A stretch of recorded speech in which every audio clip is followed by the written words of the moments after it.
নমস্কাৰ বন্ধু বান্ধৱীসকল, মোৰ অন্য এটা ভিডিঅ'লৈ আপোনালোক সকলোকে স্বাগতম জনাইছোঁ।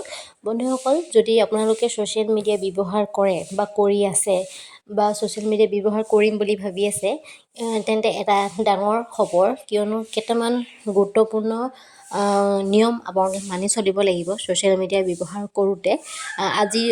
আজি যিটো যুগ হয়, সকলোৱে ছ'চিয়েল মিডিয়া ব্যৱহাৰ কৰে, সৰুৰ পৰা ডাঙৰলৈ বুঢ়াসকল সকলোৱে ছ'চিয়েল মিডিয়াৰ যুগ হয়। গতিকে এই ছ'চিয়েল মিডিয়াত যদি কিবা এটা আপুনি প'ষ্ট কৰিব যায়, তেন্তে আপুনি দুবাৰকৈ ভাবিব লাগিব, কিয়নো যিটিখন আপুনি প'ষ্ট কৰিব নোৱাৰিব তাৰ বাবে এটা নতুন নিয়ম আহি গ'ল।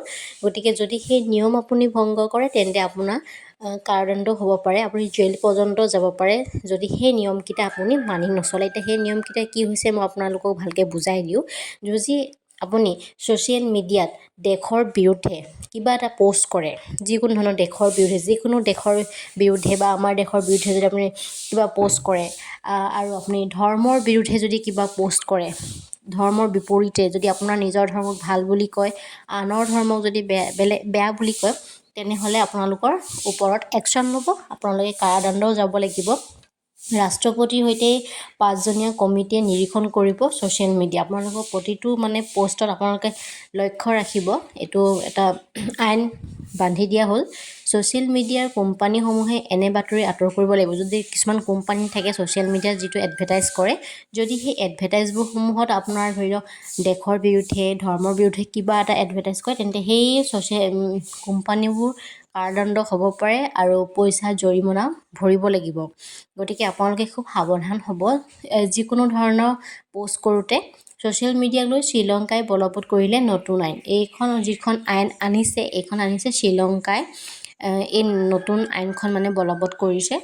ভুৱা খবৰ পৰিৱেশন কৰা লোকৰ বিৰুদ্ধে এতিয়াৰ পৰা কঠোৰ শাস্তি হ'ব। যদি কিবা এটা ভুৱা খবৰ, উৰা বাতৰি প্ৰচাৰ কৰে, তেন্তে সেই মানুহজনৰ বিৰুদ্ধে কঠোৰ শাস্তি হ'ব, কাৰাদণ্ড হ'ব।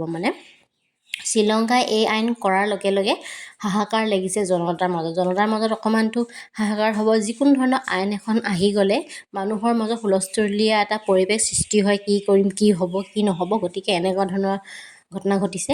ব্যক্তিগত অধিকাৰ শ্ৰীলংকাই খণ্ডন কৰিছে বুলি বিৰোধীৰ অভিযোগ। যিকোনো এখন আইন অহাৰ লগে লগে তাৰ সপক্ষে আৰু বিপক্ষে সকলোৱে মাত মাতে। গতিকে বিপক্ষীখিনিয়ে কৈছে যে ব্যক্তিগত খণ্ডখিনি নাইকিয়া কৰিছে শ্ৰীলংকাই। যি কি নহওক, এখন আইন অহাৰ লগে লগে সপক্ষে বিপক্ষেটো মাত মাতিব। গতিকে সকলো আইনৰ এটাৰ ভাল পক্ষ থাকে, এটা বেয়া পক্ষ থাকে। কিন্তু মোৰ মতে আপোনালোকে যদি ছ'চিয়েল মিডিয়া ব্যৱহাৰ কৰে, কোনো ধৰণৰ ধৰ্ম, ৰাষ্ট্ৰৰ বা দেশৰ বিৰুদ্ধে কোনো মতামত দিব নালাগে। আপোনালোকে যদি লিখিব বিচাৰিছে, যদি দেশৰ কিবা ভালৰ পক্ষে আপোনালোকে কিবা ক'ব বিচাৰিছে, সেইটো বেলেগ কথা। কিন্তু একদম যে এইখন দেশ বেয়া, এইটো ধৰ্ম বেয়া, এনেকৈ প'ষ্ট কৰিলে আপোনাৰ হয়তো কাৰাদণ্ড হ'ব পাৰে। আপোনাৰ মতামত আপুনি ৰাখিব পাৰিব, কিন্তু বেলেগ এটা ধৰণে আপুনি যদি বিচাৰে যে দেশখনৰ এইটো কৰিলে ভাল হ'ব, ধৰ্মৰ এইটো কৰিলে ভাল হ'ব, তো সেনেকুৱাবোৰ প'ষ্ট আপোনালোকে নিশ্চয় কৰিব পাৰিব, কিন্তু বিৰুদ্ধে আপোনালোকে নকৰিব। সেইটো আপোনালোকে খুবেই মনত ৰখাটো উচিত।